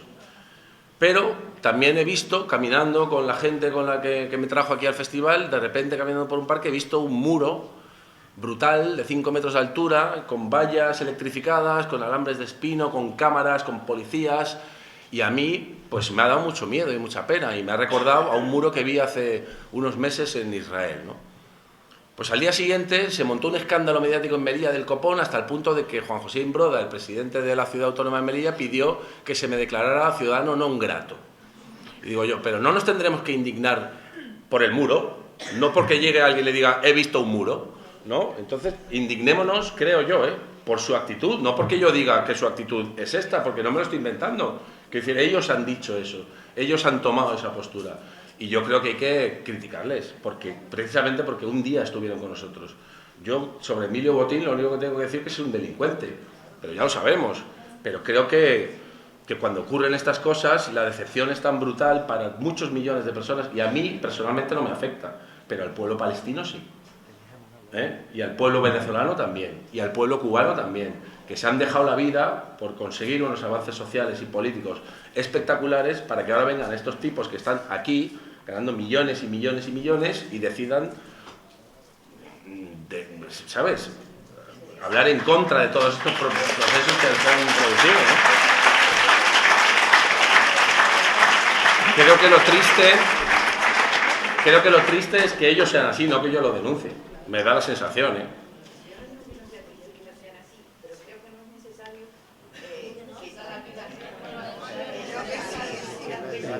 Oye, mira, yo creo que han quedado claras las posiciones de las dos personas. Es que hay más personas pidiendo la palabra. Vamos a... Manolo tiene la palabra y luego por ahí. Bueno, la he pedido varias veces y la he ido retirando porque creo que lo que demuestra la lucha de él es la misma nuestra. Si yo, aparte de que haya gente más avanzada en cuanto a más compromiso y todo esto, lo fundamental es el compromiso de todos y todas. Esa es la clave, porque no se trata de ver quién es, si aparece alguna persona ahí que nos va a representar a todos, y entonces yo creo que es lo que ha hecho visibilizar cantidad de luchas, la lucha palestina, la lucha saharaui. El otro día lo hablaba con Pascual también, ¿no? Creo que los maestros tienen que denunciar a los profesores y maestros y maestras que están del lado de la privatización. Los médicos tienen que denunciar a los médicos y los asistentes que están del lado de la privatización. Yo pertenezco a un mundo profesional y creo que tengo que denunciar y vigilar de cerca a los compañeros y compañeras que están haciendo realmente mucho daño, ¿no? Y yo creo que en su caso lo están haciendo. Estamos de acuerdo con lo que plantea, pero entendiendo también la postura de la compañera, yo me imagino que tratarás de estar suficientemente bien rodeado como para, en caso de que metas la pata en algún momento, y lo digo por mí porque también lo intento, estar suficientemente bien rodeada como para, si en algún momento da un movimiento falso, tener que decir, oye, por aquí bien, ¿lo has pensado bien?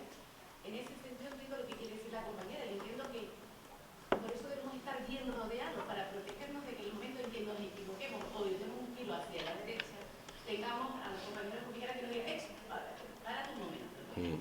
Eso teniendo en cuenta la compañera, a lo mejor hay gente que no ha tenido, no ha estado suficientemente bien rodeada, ¿no? Y después quería hacer una reflexión. A veces decimos que todos estamos cansados, que todos sabemos, estamos bien informados y demás, pero yo trabajo en servicios sociales y hay mucha distancia entre la gente que está en los movimientos y la gente que está en los barrios. Hay mucha distancia. Bueno, es que comentan que a lo mejor Serrat y Sabina no tienen la información a la que yo, por ejemplo, puedo llegar a acceder, ¿no? Y que por eso a lo mejor... Bueno, sí, más gente. Bueno, el caso de Serrat y Sabina, ¿no? yo creo que ellos tienen la suficiente información para saber qué es lo que está pasando en Palestina. En cualquier caso, si no la tenían, nosotros nos ofrecimos a dársela. Y Sabina la rechazó. No quiero saber nada, porque yo voy a ir a tocar igual, me da igual lo que esté pasando allí. Serrat sí, tuvo la decencia por lo menos de escuchar a la gente y aún así decidió que él seguía para adelante, ¿no? Entonces yo creo que están haciendo mucho daño. Yo creo que hay muchos responsables de la ocupación sionista de Palestina. Y uno de los responsables son los artistas que van allí a cantar a legitimar la ocupación. No son evidentemente los máximos responsables, pero son responsables. Y respecto a lo de incluir a todo el mundo, yo creo sinceramente que estamos esperando incluir a todo el mundo, estamos perdidos. Porque no podemos incluir a todo el mundo. No, ¿qué hacemos con ellos? Pues yo qué sé, que se busquen la vida, pero no podemos incluir a los fascistas. No podemos incluir a los derechistas, no podemos incluir a los criminales, no podemos incluir a los policías antidisturbios que disfrutan como enanos dando hostias en la calle. Y en mi caso, yo no puedo incluir a un señor que rechaza cualquier tipo de explicación, que rechaza cualquier tipo de información y que dice: yo voy a ir a tocar a Tel Aviv porque hay cientos de miles de argentinos. Como dijo Sabina, como si fuera una garantía de algo, ¿no? Ser argentino. A los que quiero mucho, por cierto, pero que no es garantía de nada, ¿no? Entonces yo creo que no podemos incluir a todo el mundo. Hay gente con la que yo no quiero estar y no me interesa nada lo que tenga que decir ni hacer, porque creo que su objetivo es contrario al mío, con lo cual, ¿cómo vamos a luchar juntos? ¿No? Pues si yo no les deseo nada malo. Yo no les deseo nada malo ni a Sabina ni a Serrat, que vivan su vida en Tel Aviv y que se hagan un chalet en la playa de Tel Aviv, si quieren. Oye, vamos a terminar ya el acto. Yo agradecerle tanto a Pascual como a Willy el haber estado aquí, agradecerles el libro que nos han dejado, agradecerle a Pepe la magnífica presentación que ha hecho del libro, que yo desde luego me la quiero leer con mucha más calma. Recordarles que hay libros al final para que quieran comprarlo y que ahora tanto Pascual como Willy lo van a firmar aquí hasta que nos hagan desalojar la sala. Y muchas gracias a todos por la asistencia y por la participación.